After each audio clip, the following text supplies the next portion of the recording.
Ayun kasi Lala, oh, labas-labas ng dila. Nabuang na ang babae na to, oh. Laki ng dila niya, oh. Haba. Hingal na hingal ba si Lala, oh. Lala! Oh. Tingnan siya, oh. Nakatayo na. Ayan si Allegra, guys, oh. Kasi hindi na nga ako makapag video kasi nga puno na yung ano ko, stories ko. Ayan, si Allegra. At si Lala. Lala.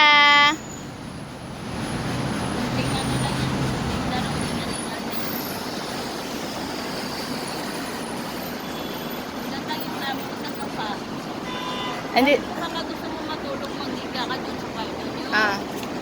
Anything. Tapos pinakain. Sabi ko tutong ka na. Oo daw. So, prepare ko siya. Sabi ko,